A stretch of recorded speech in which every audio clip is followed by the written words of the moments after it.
What's up? Let's see.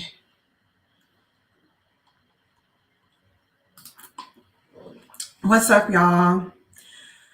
I have been waiting so long to do this topic. So long. Okay, so long. What's up, y'all? Hold on one second.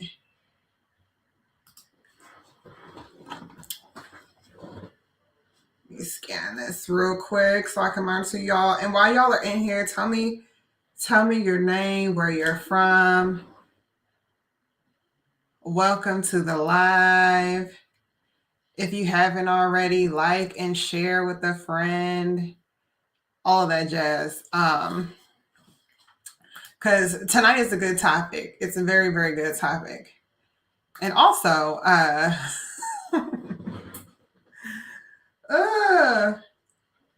as we go through this topic, y'all try not to kill me because some of y'all gonna be mad. I think everybody's gonna be very like, and then also be a little upset. So, so yeah. Welcome, welcome, welcome. Let me see what's going on over here. Lovely. Hold on one second, y'all. And this is not a topic that I really wanted to talk about, just because there's just so much contention right now and so much division in the circles in the social space regarding this topic, but I felt the need to go ahead and cover it and talk about it. So let me see what we have going on over here. What's up, Jacob? How you doing? What's up, Steve? What's up, Outlaw? What's up, Jill and Teddy Go? Y'all, I'm gonna have to put my glasses on. So yeah, we're talking about why it is so hard to find a good man. And I know some of the men on here are like, why is it so hard? Why is it so hard? Some of the men are like, look, it's hard to find a good woman too, things of that nature. And there's been so many people weighing in on this. Uh, so many people that are exacerbating the issue, meaning they keep talking about the problems um, that are present, but no one's really talking about why. Like, why is there so much contention between men and women these days? Why is it so difficult to find great relationships? Why is it so difficult to find lasting relationships? Why is the dating and marriage space, so difficult for most of us to navigate? And hey, this is not excluding myself. I am married at this point, but I did spend a lot of time being a single woman, and I spent even more time being a single woman in Atlanta. And let me tell you, dating in Atlanta can be hell. And if anyone tells you anything differently, they're lying. Dating in Atlanta can be absolute hell. Absolute hell. Why? Because of priorities and things of that nature, but we're going to get into that. And so I'm going live at a weird time today, mainly because I know y'all aren't doing anything. It's a snow day for most of the South and most of the East Coast, and crazy that it's some of the West Coast. And I know y'all not at work. And if you're at work, you're just waiting to get off and to go home. And most of y'all have already made it home. You're already scrolling. You're already putting on your little show on Hallmark or whatever it is that you're doing.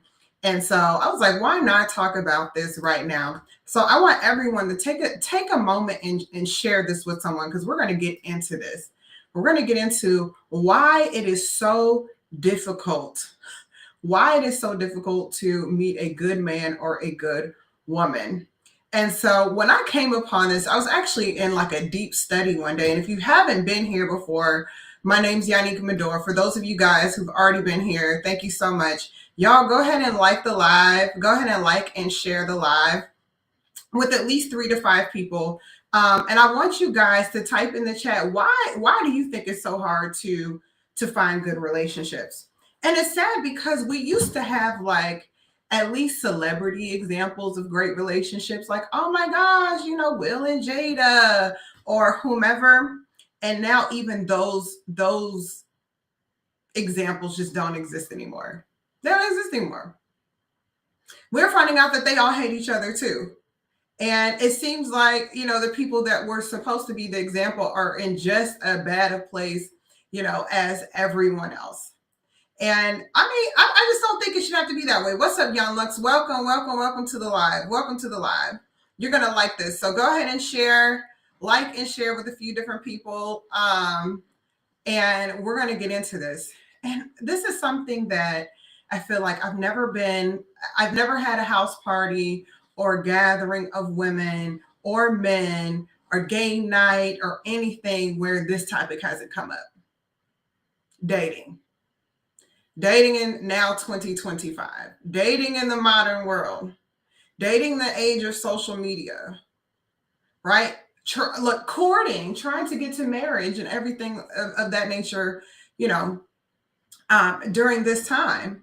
And we hear all the podcasts from the He-Man Woman Haters Club to the, Man Eaters Club, because those are the two clubs that I mostly see online. You either see the He-Man Woman Haters Club, if for those of y'all who've ever seen that or who saw that.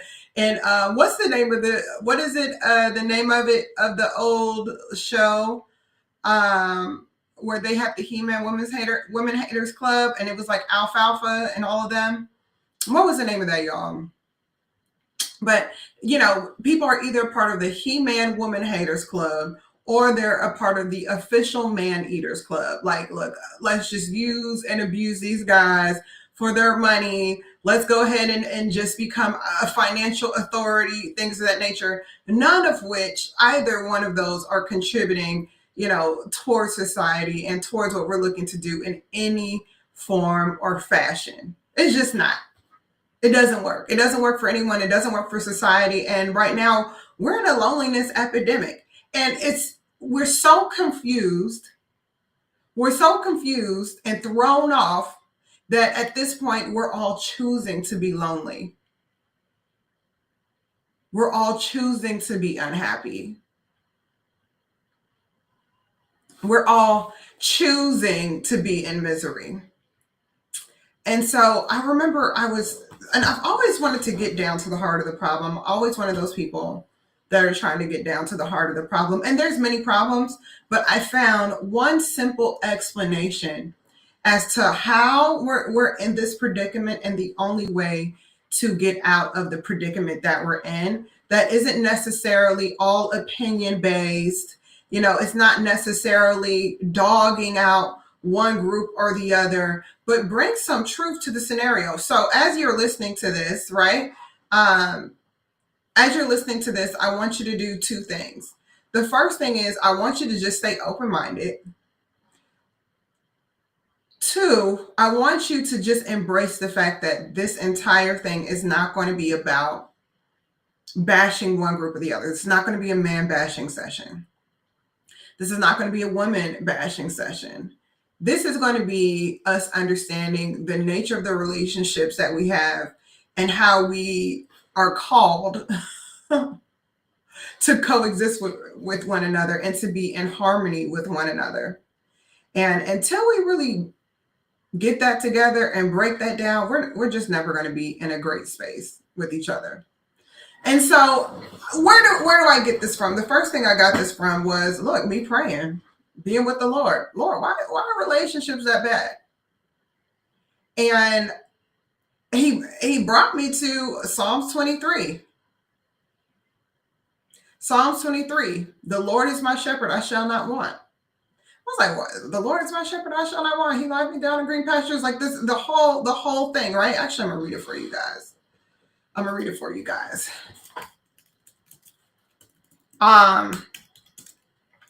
Because it's not until you see this relationship and you don't really see, and it's not until you really study this and you get to see the nature of how these relationships are supposed to work that you realize how far, we've gotten off from this. And so this is for all my girlfriends that are like, why can't I find a good man? Why this, why that? Why am I going through so much trouble? Well, the Lord's gonna tell you why. So the first one is, the Lord is my shepherd, I shall not want. He maketh me to lie down in green pastures, and he leadeth me beside the still waters. He restoreth my soul, and he leadeth me in the path of righteousness for his name's sake. Yeah, though I walk through the valley of the shadow of death, I will fear no evil, for thou art with me. Thy rod and thy staff, they comfort me. And thou preparest a table before me in the presence of my enemies. Thou anointest my head with oil, and my cup runneth over. Surely goodness and mercy shall follow me all the days of my life, and I will dwell in the house of the Lord forever. So when I went through this, I did a study on ancient shepherding, which isn't very far off from shepherding techniques from today, but shepherding in ancient Israel. And when you're thinking about that, you're just thinking about the nature between, or the relationship between, a shepherd and its sheep. Every single leader, in some form or fashion, they're all called to be a shepherd. All of us, if you are in a position to where you're leading, you have to be someone's shepherd. Let me put my feet up. Let me get comfortable with y'all. Hold on, let me put my foot all the way up. We're more streaming and doing a fireside chat today than teaching. You're called to be a shepherd. Men, to the men who are watching this, you are called to be a shepherd. You're called to be a leader. So what is it that the shepherds do? Now, before y'all go crazy, you're gonna have to listen to the whole thing, because if you don't listen to the whole thing, you're not gonna get it. You're not gonna get it at all. What are shepherds called to do? Shepherds are called to take care of all the needs of the sheep. Shepherds are called to take care of all the needs of the sheep. And so when we read in that Psalm 23, that is an example of a good shepherd. Jesus says, I am a good shepherd. So that's the husband shepherd. That's the CEO shepherd. That's depending on the nature of which relationship, every single person that's leading is called to be a shepherd of some sort. And so I'm doing this study because I never really understood Psalms 23 until I did this study. And I was like, oh, hold on. This is why our relationships are so jacked up. This is why everyone's having such a hard time finding their somebody. This is why there's so much, this going on between men and women. This is why it's so hard to get married and stay married. And it just comes down to this. And I was like, Lord, this is a simple answer, but boy, is it hard. And so when you study this, shepherds are called to be in a mutually beneficial relationship with their sheep. Meaning the shepherd provides for all of the needs for the sheep. And as a result, the shepherd also never goes hungry, never goes without money, meaning they can buy and sell. They have purpose. They have all of these things. They're not lonely, all of these things. So what do I mean by providing for all the needs of the sheep? Well, the first thing is the nature of that relationship. When you're leading, understanding that whomever you're leading has very little ability to thrive without your presence. That's the first thing that you have to accept, is that they have very little ability to fend for themselves without your presence. So when we're talking about a sheep and a shepherd, sheep have no abilities to really survive on their own. They don't have sharp teeth to where they can bite. They can't really defend and fend for themselves. They have stubby little legs, so they can't really climb mountains and, really move around very well. So, they have to eat in these low pastures and eat grass. They're not like goats where they can eat all on the mountainside and everything else. They're not really great at finding water. They're pretty much helpless. But they're so cute, right? And so what a shepherd would do during that time was making sure that, one, he leads them to a low valley where the sheep can eat with ease. In ancient Israel, there's not a lot of bodies of water. And so they would have these deep wells everywhere.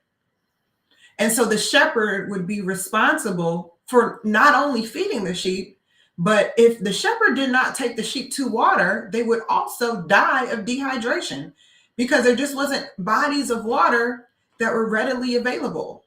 So they would literally, a shepherd would have to not only feed them, but also would have to go to the well, draw water, and make sure that each of the sheep are watered as well.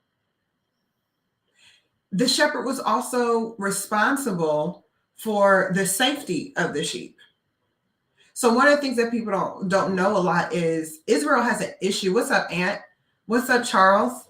Israel has an issue with wolves. I guess it's not an issue, but there's an abundance of wolves, or at least there was an abundance of wolves in ancient times. Maybe they're extinct now. I don't know. But as you would go and take your sheep out and things of that nature, there would be wolves up at the top ready to eat these sheep that have very little ability to defend themselves. And so what's crazy is as I studied this, even the scent of the shepherd around the sheep was enough to keep the wolves away. So just the presence of a shepherd was enough to provide safety for the sheep.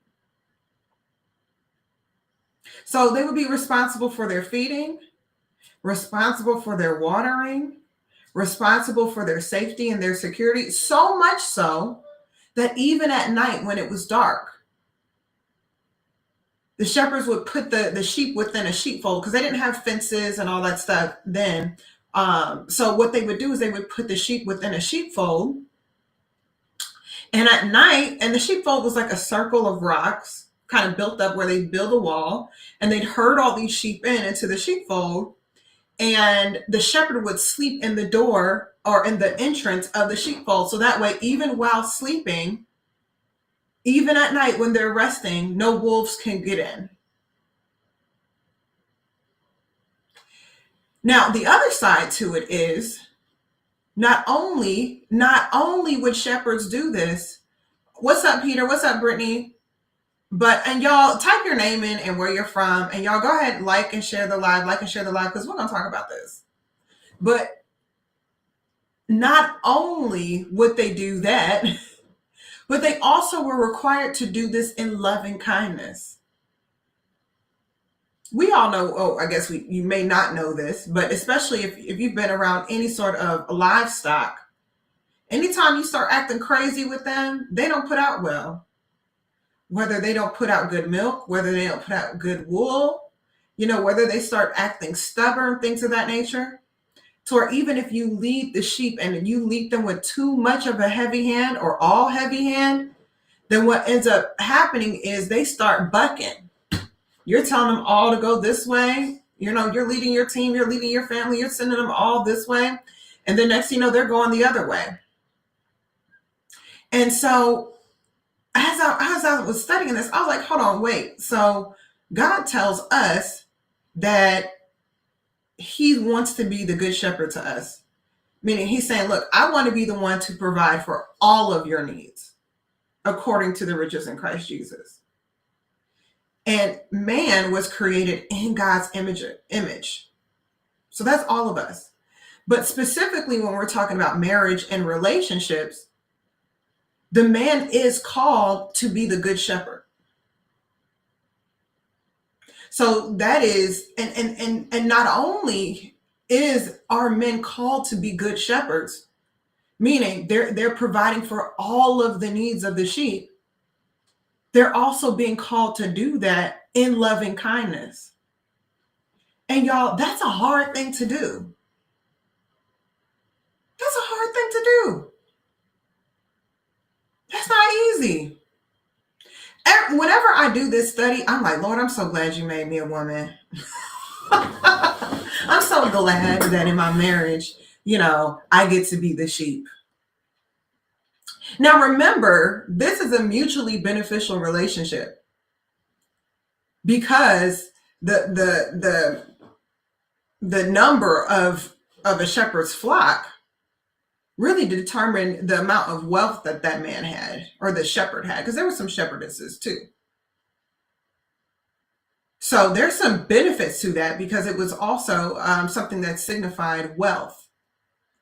to where, hey, you might start off with 2 sheep. Next thing you know, you might end up with 4, with 6, 7, 10. Next thing you know, you may have a herd of 25, a herd of 50, or a flock, I guess is what you call a flock of sheep, or, 50, maybe it's 100, things of that nature. Now you have meat to where, look, you getting a little skinny, you need some meat. Hey, we're going to go ahead and we're going to have to, one of y'all going to have to go. Right? Every spring, you get to shear your sheep and sell the wool to do all these other things. So there were benefits to that relationship. I even think about the loneliness to it, right? And not having to be lonely, having something to do, having a sense of purpose.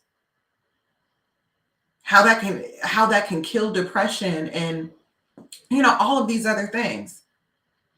But when we're talking about relationships and why it can be hard to find a good man or in a good relationship or finding a good woman, it's because we haven't really submitted to both sides of this relationship. And the other thing, like as I was studying this, I was like, oh my gosh, Lord.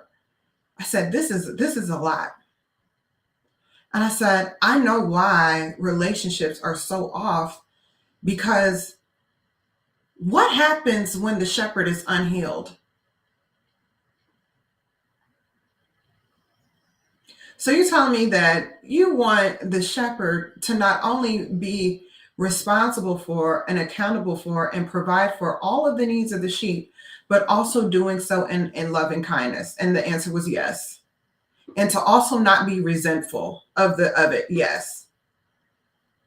Why not be resentful? Because there's mutual benefits there. There's mutual benefits. There's wealth on both sides. One side of the wealth comes with the ease, right, of not having to be fearful for your safety and where your next meal is coming from and where your water is coming from. Someone that's going to make sure that the whole household is provided for the entire flock is provided for, right? And on the other side of that, it's the benefit of wealth and food and look and lovingness too, because they out there talking with them and everything else, right? I even started looking at videos of shepherds and their sheep, and it's just so cute. It is so cute to watch. But the other side to it is it requires for the shepherds to be healed. It is nearly impossible for any man or any leader to take that level of responsibility and take on the burden of responsibility to that. Because let me tell you, just because there's a beneficial relationship that comes with it, or there's benefits that come with it, doesn't mean that there's not a burden of responsibility. It takes a high degree of healing and emotional intelligence and great examples and a lot of Jesus in order for someone to take on that responsibility and do it well. And that, my friends, is why it's so difficult and why it's so challenging to find those relationships.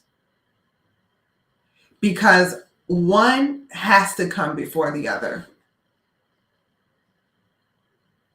One has to come before the other. But then there also has to be to where the sheep have to recognize a good shepherd.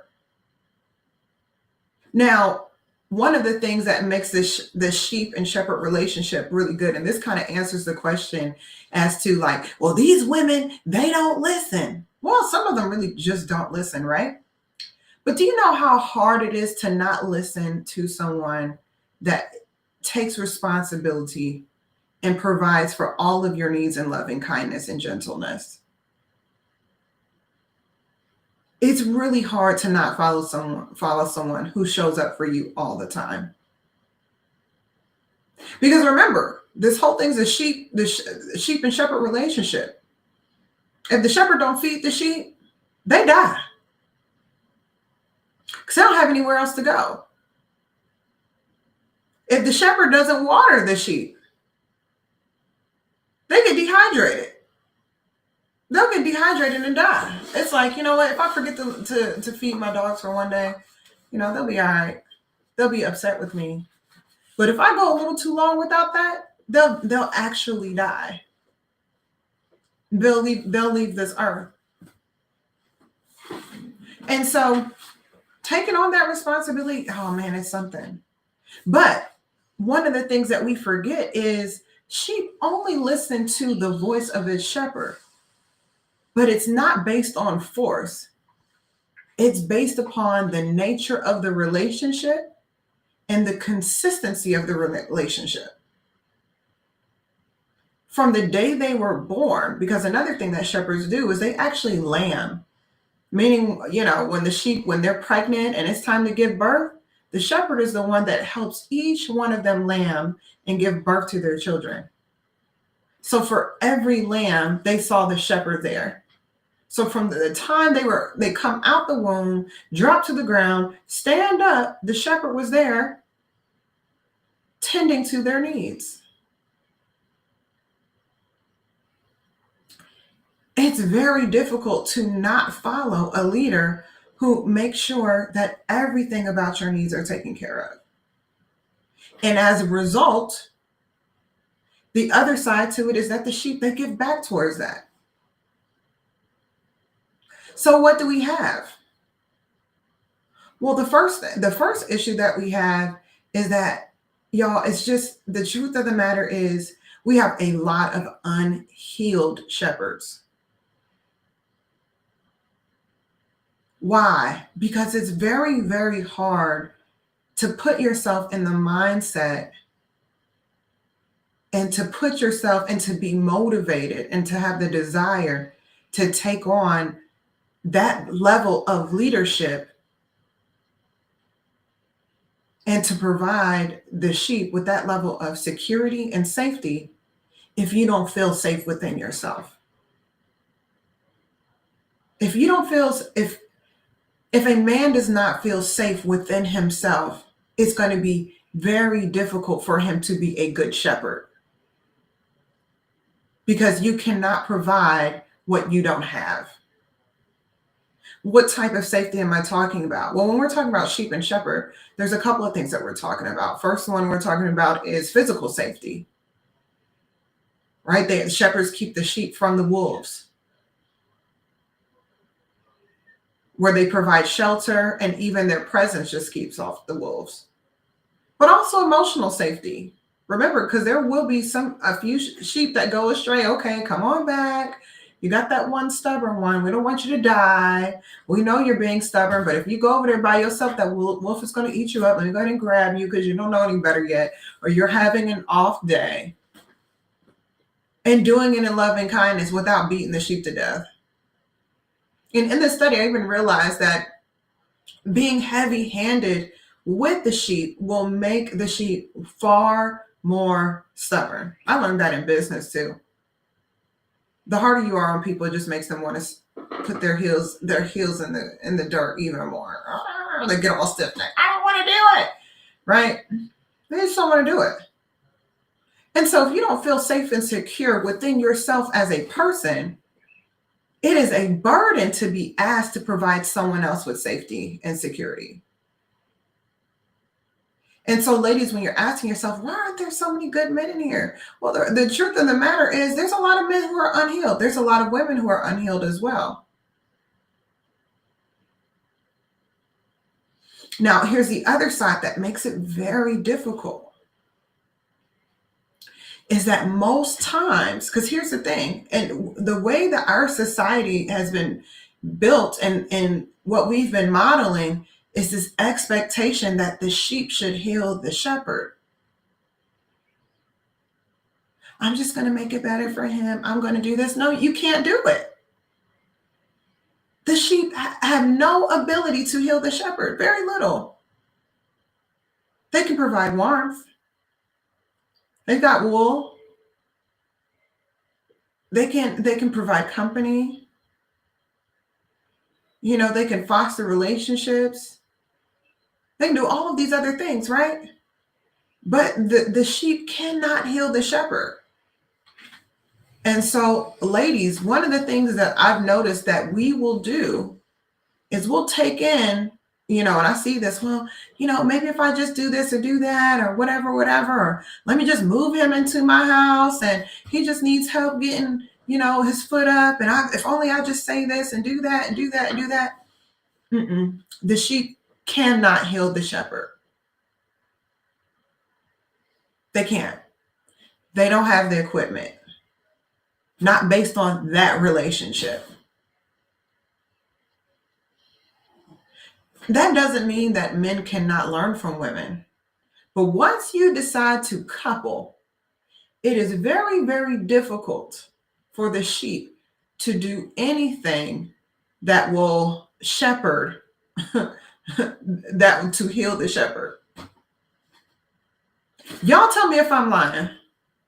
Am I lying? For the men that are in here, has there ever been a woman that can just heal you? Or you ever had a woman to try to fix you? How long did that work out? How long did that work out? And the reason it doesn't work is because each person has a different. God gave us different equipment. And it's equipment that's supposed to work within each other. I'm the engine, you're the transmission. But the transmission can't fix the engine. If the engine go out, there's nothing else that can be done. The sheep cannot heal the shepherd. And I believe as a society that women have tried to do that for decades. And it just doesn't work. It doesn't work. It just doesn't work. So what has to happen? Well, one of the first things that it made me realize is that every shepherd needs the example of a good shepherd, of a strong man, someone who wears that level of responsibility as a crown. And y'all, see y'all in here. Go ahead and do me a favor, like and share the live. It's telling me to tell y'all to like and share the live. But one of the things, that has to happen is that the shepherds, the leaders of our society, and when we're talking about relationships, the men have to have the example of other good shepherds. Those who are willing to take on the responsibility and the burden of being the shepherd, providing for all of the needs of his flock. One of the things that I love hearing, like, I'm a king. Yes. And a big part of being a king that's also a burden is the king is responsible for providing for all of the needs of the entire household. Everyone in the king's court is eating off the king's table, staying in the king's house. All of those things. That's difficult. Thank you so much. God bless you, Kev. That's difficult. In order to do that, you got to be healed. You got to have a crown on for real, because that's a lot. You got to be prepared. You got to prepare yourself. You got to be in shape. You got to really want to lead for real. And here's the thing. We can't be the shepherd and want to be the sheep at the same time. And the other side is you can't be a sheep and wanting to be the shepherd. It's a mutually beneficial relationship when everyone understands what they were given. The sheep provide warmth. The sheep provide milk and meat. Meaning with that big loving family, the shepherd continues to grow in wealth and grow in benefits. But the shepherd also has to be willing to wear that crown. And the sheep also has to be willing to follow. But the hard part is all of that begins with the shepherd.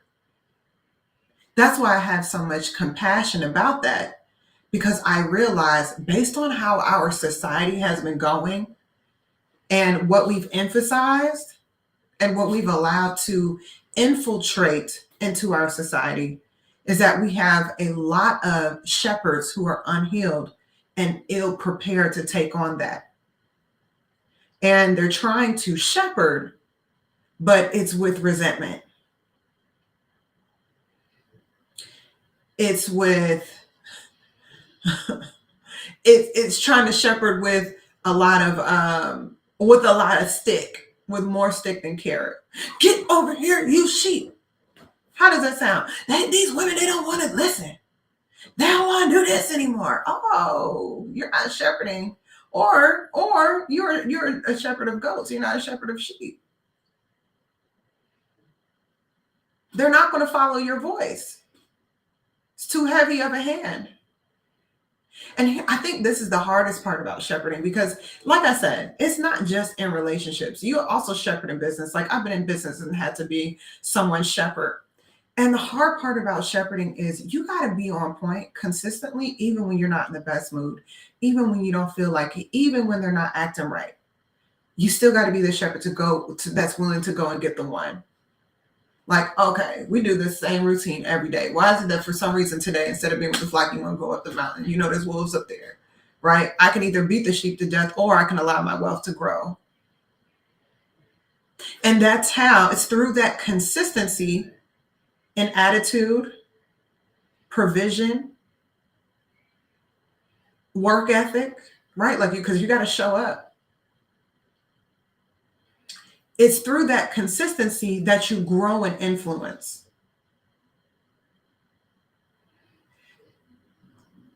What I've noticed is many of our shepherds are looking for control. They don't realize it, but they're looking for control. But what's most effective is to gain an influence. Because when you have a high level of influence, you have control by default. People just fall in line. They follow you. If you constantly have to use the rod, it means that you have a low level of influence, which means you got to show up every day. Your attitude's got to show up. Remember, you got to show up every day, but also in the loving kindness. You got to provide every day. You've got to lead every day. And the hard part is you don't really get to take time off. Now, here's the beauty of it, is God gave men the raw DNA to be able to do that and to do it well. He gave men the raw identity to do that in relationships very well. The other hard part about that, though, is that although many of our men have that as their raw identity, over time we've tried to turn them into the sheep. We feminize them. We raised up a generation of shepherds that expect to be provided for as though they were the sheep. So now we have confusion. Well, who's who? Now, here's the thing.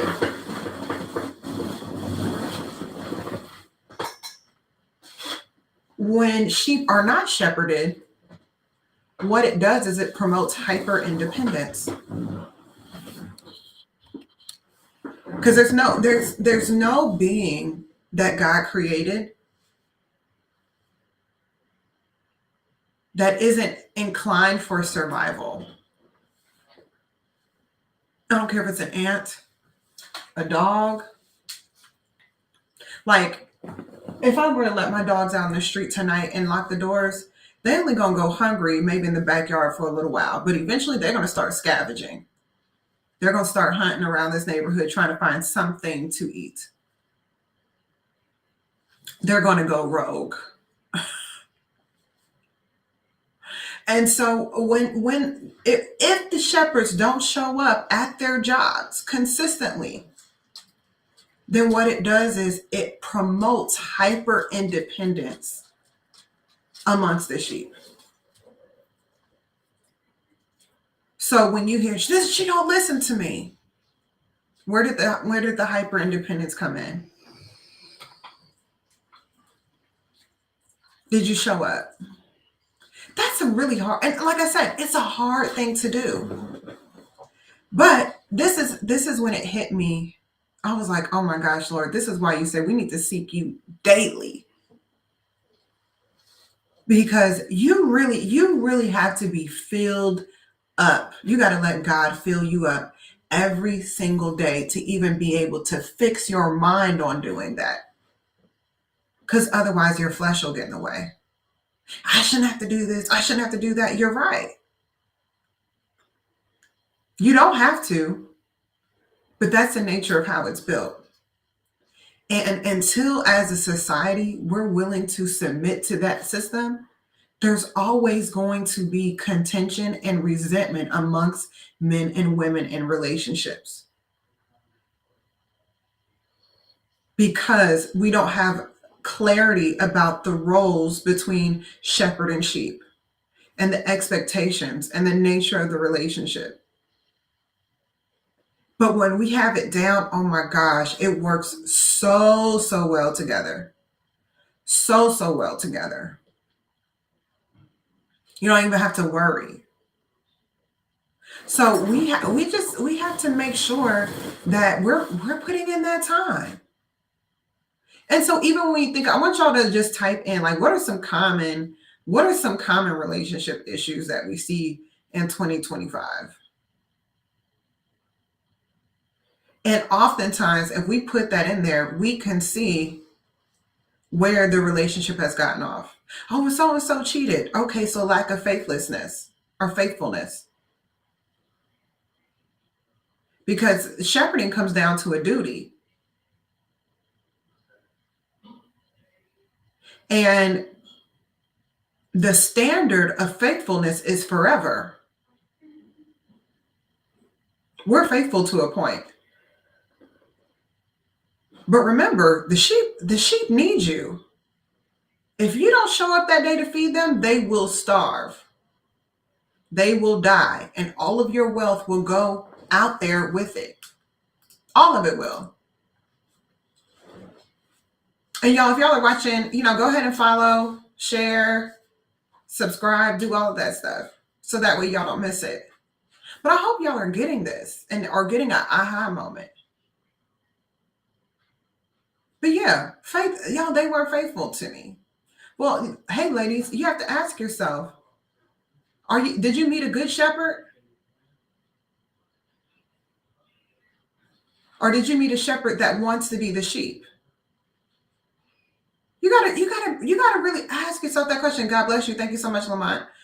You gotta really ask yourself that question. Because if you meet someone who in no way has a desire to be a good shepherd and they want to be a sheep, you got a problem on your hand. You got a problem on your hand because you're asking someone to wear a crown that they don't want. You're asking them to wear a crown that they don't want. Or you're asking them to wear a crown when they're still yet unhealed. Because someone can be a king, but as long as they still feel like a squire on the inside, they're not taking that crown. They're not going to do it. They're absolutely not going to do it.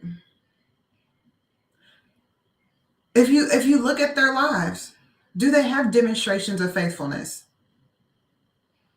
I think I remember one of the things that was important to me before I got married was, practicing celibacy with my husband, or not my husband at the time, and just during different times of my life, right? And I'm not going to tell y'all I got it right every time because I didn't. But one of the questions I had for myself, because look, in my wild days, I was like, oh, do I know how not to cheat? So I said, before I even think of, can I be faithful to another person? I need to test whether or not I can not cheat on myself. Do you have what it takes, the willpower and the internal discipline to not cheat on yourself? I think that's a question we all have to ask. Because if you don't have the internal discipline to not cheat on yourself, meaning how long can you go being celibate? If you can't discipline your flesh in that way, what makes you think you're going to be able to do it with someone else? That's a question for the men and for the women. Because if you can't do it for yourself, then what'll end up happening is you'll get in a relationship and you'll put the burden of responsibility on the other person for your lack of faithfulness. You'll put the burden of responsibility on them. That's when we hear well, I cheated because you weren't meeting my needs. Friend, you can't even meet your own needs. Because if so, you wouldn't be wild as all outdoors. You wouldn't be seeking dopamine hits all the time. Can you meet your own needs? Now, here's the thing, right? For the Christians, we're supposed to be allowing God to provide for all of our needs according to his riches in Christ Jesus. That's the number one sign. Shepherds, if you have a hard time taking on that burden of responsibility, ask yourself, how often do you seek God and let God fill you up?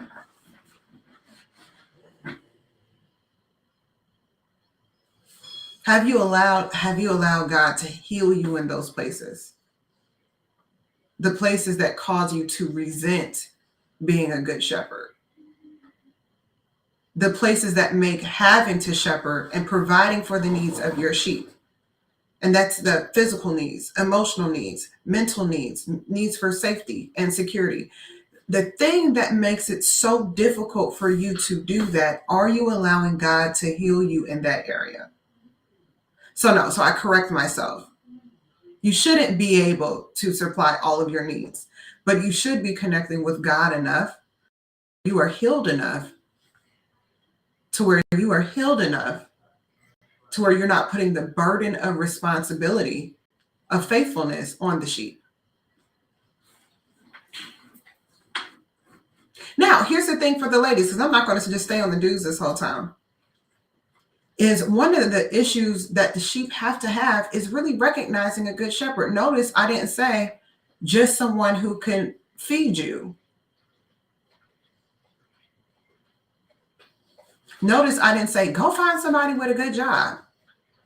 Somebody with a good job does not necessarily mean, or that's making a certain amount of money, doesn't mean that they're going to be a good shepherd. It just means they have resources.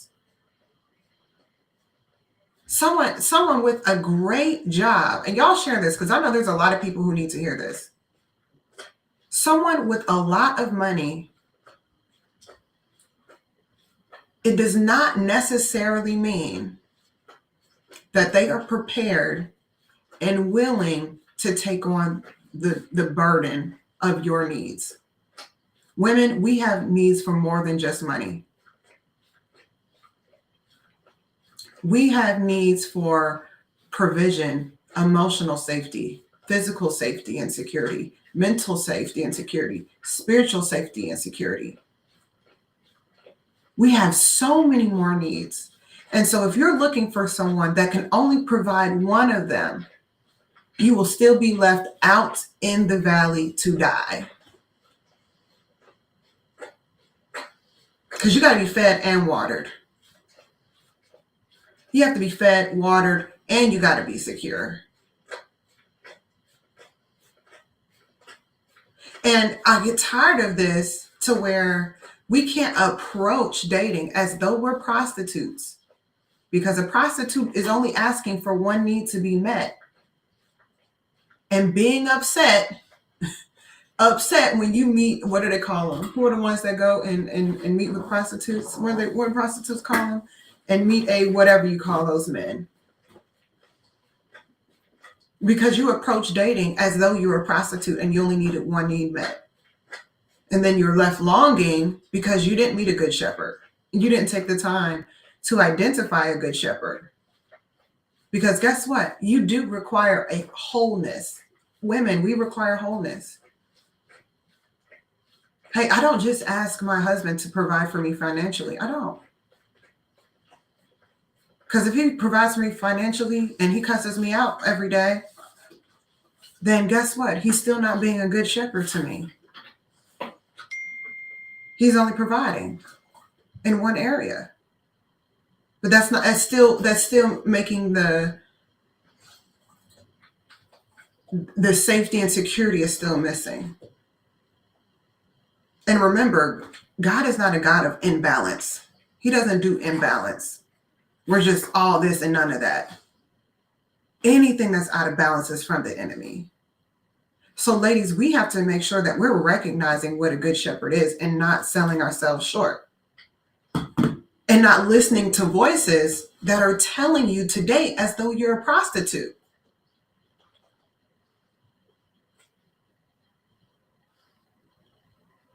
You got to be really careful. We know more of what bloggers say when so-and-so said, and they sprinkle, do all this, then what did God say about it? And wonder why we leave those scenarios still feeling broken. Because you know what the hard part about social media is we never get to see the after effects of someone applying terrible advice for a amount of time. Like, I wish that we could see and someone would be honest about the crimes of passion that happen after following bad advice. Ladies, I want some people to come on here and be like, look, I followed this person who just told me to use and abuse men for their money and blah, blah, blah, blah, blah. And then next thing you know, my life got threatened. My house got burned down. I got stalked and battered. I had to put a restraining order on so and so. I wish we would do a better job of sharing the after effects of applying terrible advice. And I'll say this, terrible advice from wicked people. You can't judge people like that. No, the Lord says from out of the heart, the mouth speaks. So when people give terrible advice, it's from the wicked place in their heart. That's where their heart state is.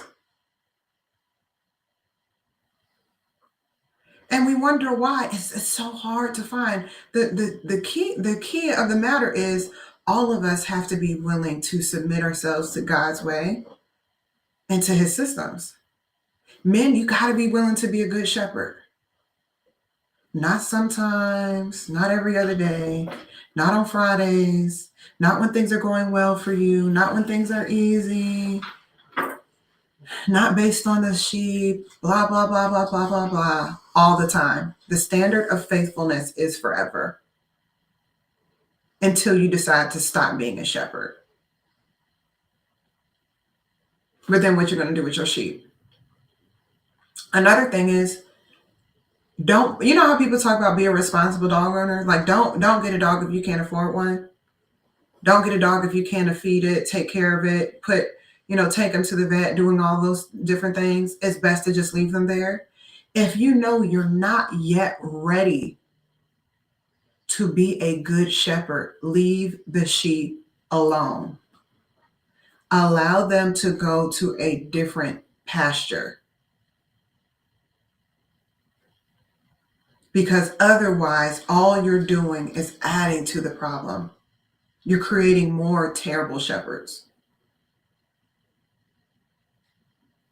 Because that sheep you're looking at, she might mess around and produce a shepherd in raising. And this is the thing. What happens? What happens when the sheep are raising the shepherds?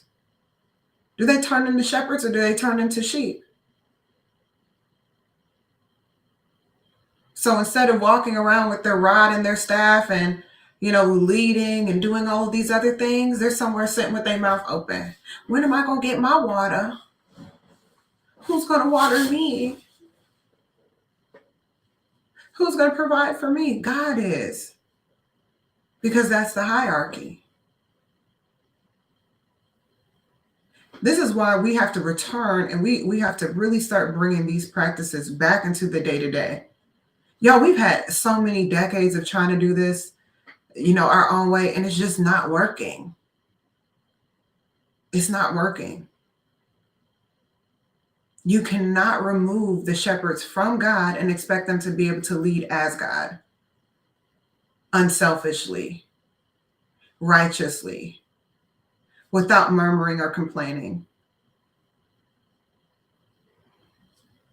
in kindness and gentleness, lovingly, without fail. Why? Because love never fails. We can't remove our shepherds and our many shepherds away from God and then expect them to turn around and lead that way. We also cannot allow them to be raised by the sheep and expect them to turn into a shepherd. Ladies, don't turn your sons into mama's boys. You can love your sons, but remember, he has to become a shepherd one day. At a certain point, he got to go spend some time with, if it's not his daddy, he got to spend some time with another good shepherd. Otherwise, he's going to be walking around like a sheep waiting to be fed. Give me some water. Give me some grass. I need this. I want my suitcase. I like my suitcase, but he's 55. We can't do it because they have a completely different role. I don't have an attorney studying underneath a doctor. And be like, well, why aren't you a good attorney? Because you had me studying underneath a doctor. What are you talking about? And once we recognize that in some form or fashion, we were doing that. So men, if you're not ready to be a good shepherd, don't purchase any sheep. Practice some form of celibacy. Sheep, if you're looking for a good shepherd, you have to recognize a good shepherd. Sometimes we're dating the butcher. Sometimes, ladies, we date and we go and find the butcher and be like, how come he wasn't leading? He wasn't faithful because you went to the butcher's house. Yeah, you were dating the butcher, not the shepherd. The shepherd is there to provide for all of your needs, and as a result gets to experience your warmth and your abundance and your multiplication.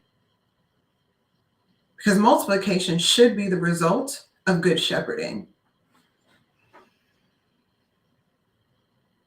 That's how that relationship becomes beautiful. Multiplication should be a result, I'm going to say that again, of a natural result of good shepherding. Other things too, right? Is shepherds don't lease their sheep. When it's theirs, it's theirs. You are not with a good shepherd if he's trying to lease you for a time period. Why? Because there's no way they can build wealth that way. There's no gain for them. There's no way to truly multiply and add to his flock and add to his wealth and add to his household. It just doesn't work that way. And y'all be, well, and then y'all, everyone has their work to do.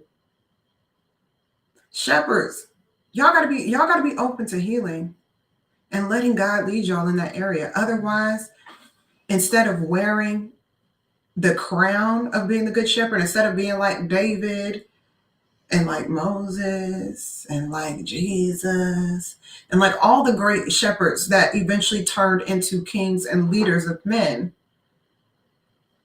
you'll still resent the fact that you're not the sheep. This is when you hear why should I have to do this? Why should I have to do that? Oh, you're resenting the fact that you're a shepherd instead of a sheep. You're giving your crown away. Thank you so much, Divine Feminine One. You're giving your crown away. And the other side to it too is guess what? The thing that is a mantle for a man is a burden for us. It's a snare for us. The identity of men, God gave them the raw DNA to be able to lead and to be able to take on a lot. If you put yourself in the position as a sheep trying to be a shepherd, that's going to be a snare for you. You're going to run yourself into the ground because that is not a part of our raw identity. And I think we've all made this mistake before. Society has told us that that is it, but God has given us the truth. That is not a part of a woman's raw identity, is to take care of that much. It's just not. Now, while you're single, the beautiful part about it is, while you're single, guess who your good shepherd is? If you're submitted in that way, ideally, while you're single, your shepherd is supposed to be God, to be Jesus. And he's going to provide for you. And he's going to level some things for you. He's going to walk you down a path where your needs are being taken care of. That's one of the hardest things for men, to date a woman who has a close relationship with God and who has been submitted to God for a long time, because she knows what it means to be provided for well. She knows what it means to be handled gently. She knows what it means to get a soft correction. She knows what it means to be respected and honored and loved. And that can be a hard thing to come after. But that's why it's important for all of us to make sure that we're submitting to God first and foremost. Otherwise, this doesn't work. So I hope, this answers your question of why is it so hard to find a good man? Or for the men, why is it so hard to find a good woman? Because none of us understand our roles and the full nature of those roles, and the level of consistency that has to come with it. And I'm going to say this, especially for the men, we're looking for, we need the men to put their crowns back on. And there's going to have to be, and I've seen some of it, but for the good and seasoned shepherds out there, you're going to have to take the time to lead the other shepherds, because the sheep can't do it. They can't heal the shepherd. As a matter of fact, the shepherd is there to heal the sheep. When we get into Psalms 23, where he says, hey, he anoints my head with oil, right? What do they use oil for then? Medicine? Keeping the mosquitoes away, making sure the sheep are comfortable, putting it on cuts and bruises. Remember, it was a shepherd that used to lamb the sheep.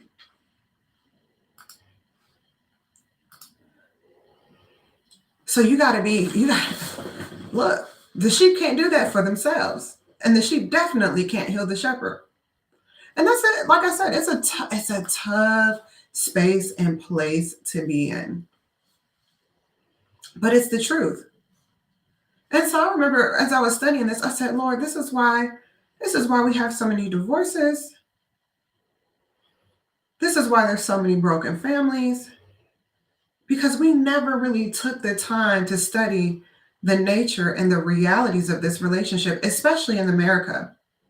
And a lot of times we say, how come you go overseas and there's so many fewer divorces? Well, they understand. So when they read this and they read Psalm 23, and and you're Jewish, and this is from your culture, you get it. When you're from societies that aren't so far removed from every day-to-day agriculture, like you're from a society where, most people had their own garden and they had a few sheep and goats and cows and things of that nature. You get a real life case study of this every single day. So it becomes easy to apply this sort of system because you've seen it and you have an idea of what is this? What is he alluding to? What is this metaphor about? Right? Because you see it every day. Anyone who keeps sheep, they see, oh yeah, you're right. Yeah, the sheep only respond to the voice of the shepherd.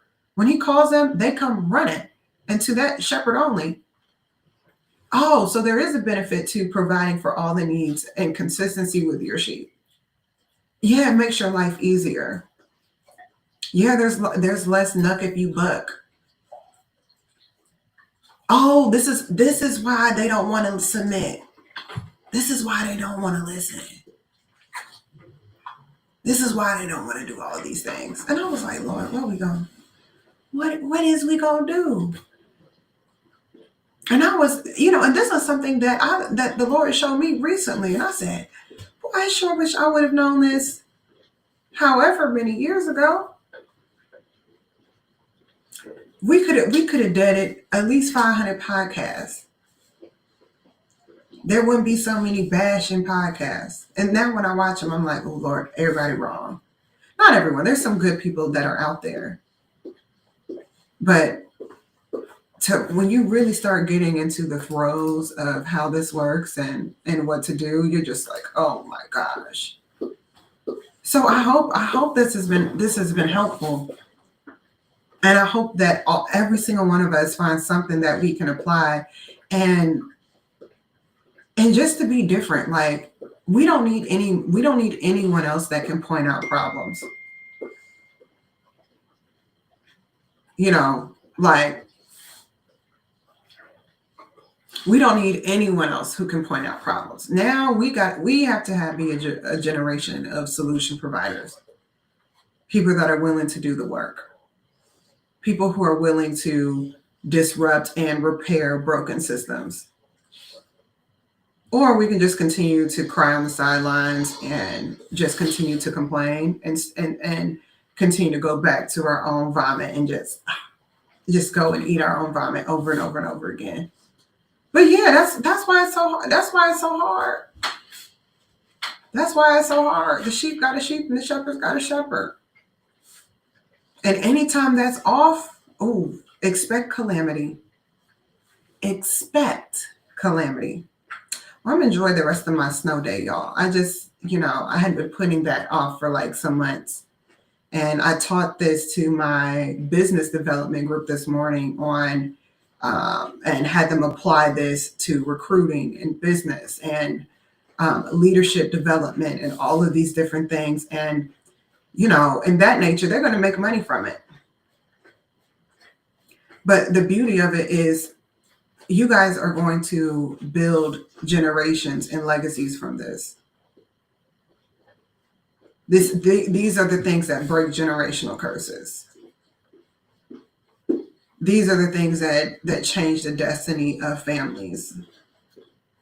These are the things that bring healing to the nations and to families and to states and communities.